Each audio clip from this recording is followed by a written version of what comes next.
Hello BookTube, I'm Jonathan and welcome to Words in Time. In today's video, we're going to be talking about Second Foundation, the third book in the original Foundation trilogy by Isaac Asimov. So, what is the setup for the third book? Well, it is split into two stories, and the first story is called The Search by the Mule, which is set a few years in the future from the second book, and it follows the mule as he continues his search for the second foundation. The second story in the book is called Search by the Foundation, which follows the first foundation as they continue their search for the second foundation as well. So, it's an aptly titled book. The second foundation plays a big role in it. That mystery, will it finally be solved? So, getting into the first story, Search by the Mule. As I mentioned in the second book, the mule has the ability to control people's emotions. So it's not quite mind control.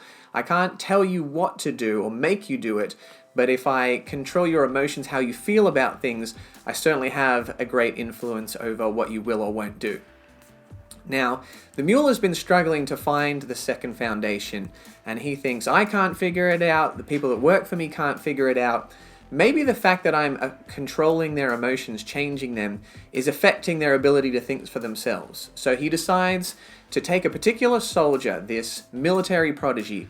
He says, I'm going to leave you unchanged, and see if that helps you make that logical leap by yourself. So, I think that's a really interesting premise, a really good dynamic, because it prevents the mule from becoming overpowered.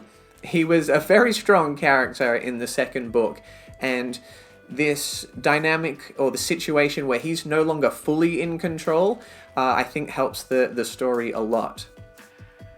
In the first story, we also get some new locations in which I feel like the world building was quite good.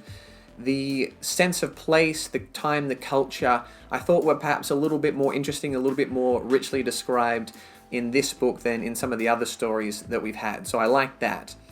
And the ending of the first story, it was interesting, but for me there was a little bit too much of a double cross. Oh no, wait, there was a triple cross, or was it a quadruple cross? Which, I don't know, if you've ever played poker and you're trying to decide whether someone's bluffing or double bluffing, and then you fold and it turns out they didn't have it, and you're like, you were bluffing. And they're like, no, actually, I quintuple bluffed you. And you're like, that's not a thing. You just made that up. I wouldn't quite go so far as to say it was convoluted, but there was quite a lot of back and forth, which I don't know how much you really could have predicted or worked out or seen coming from the story itself. Now, moving on to the second story in the book, we have Search by the Foundation. So, the first foundation, they have focused their studies on physical sciences, whereas they believe that the second foundation has focused theirs on social sciences. So they view them as an uncontrolled variable. They have a different skill set, different abilities, and they're not sure whether they are actually more likely to help or hurt the Selden plan. So they're trying to track them down and make sure things are under control. So something that happens in the second story is that we return to some familiar planets, and I really like that because that kind of introduced some connectivity, some continuity that I felt like earlier in the series was missing. We are introduced to more names and more characters, which by the last story in a trilogy, I wasn't really interested in learning about new characters. What is this, 7/8, 8/9 into the series, but I understand that was somewhat necessary due to just the nature of the stories, the time jumps. Unless people are living for hundreds of years, that's going to be something that's just going to have to be included. And the ending of this one, I really, really enjoyed because there was a reveal that I thought was very clever.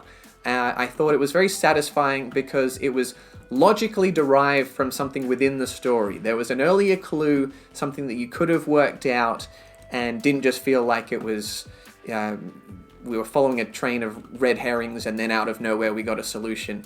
Didn't feel like Deus Ex Machina. I felt like it had been planned from the start, which was really, really enjoyable for me to conclude with. So, talking just a little bit more about the writing, I felt similarly to the writing as I did in the first two books. There's a lot of exposition, which in the first book, when the stories were a bit shorter, 50 pages or so, that didn't really bother me because within a short time frame, you don't really have the pages to really develop character, include a lot of action, explore those ideas. You know, if you just kind of tell me what those ideas are, I'm okay with that. But with the second and third books, where the stories were 100 to 150 pages, that started to feel a little bit repetitive. Those people talking in rooms, just kind of telling you what's going on instead of showing you what's going on. Although this book does include some interludes, which I did like because that kind of helped give you a little bit of a zoomed out perspective on what was going overall in the story and helped kind of tie things together within the Foundation universe. So I did like that about this one. So putting all of that together to give a rating to Second Foundation, the final book in the original trilogy, I'm going to give it a 7 out of 10. I enjoyed it. I thought it was a pretty strong ending to the series. I slightly preferred it to the second book, but still quite didn't reach the heights of the first one for me. So, should you read the series? Well, I definitely think you should start with the first one. It's a classic for a reason, and if you like that, I think you should continue. Just be aware of some slight stylistic changes and the writing style, which it isn't going to bother everyone. I know a lot of people really like the second and third ones. The ratings are super high on Goodreads, so hopefully you enjoy it too. If you didn't like the first one, I'm not sure that the series takes a huge shift from the second to third that I would recommend it anyway, even if you didn't like the first. I will say though, as we do our customary flip through, they are pretty short. This is only around 250 pages, so if you read the first two, there's no reason not to read the third. Whether you like it or not, you'll get through it quickly, and then you can come back here and let me know your thoughts. So, a question for you is, have you read the rest of the series? So, the original stories were written in the 40s and 50s.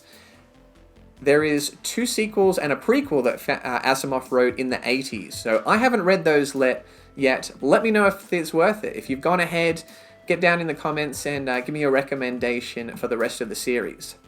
So, one quick thing that I wanted to wrap up with, as the show that is now on Apple TV+, now they've completed the original trilogy, what do I want to see in the show and how do I think they could adapt it? Because this is, I think, a pretty tough series to adapt to the screen with all the time jumps, with the massive scope. Just 2 quick things that I'd like to see in the show.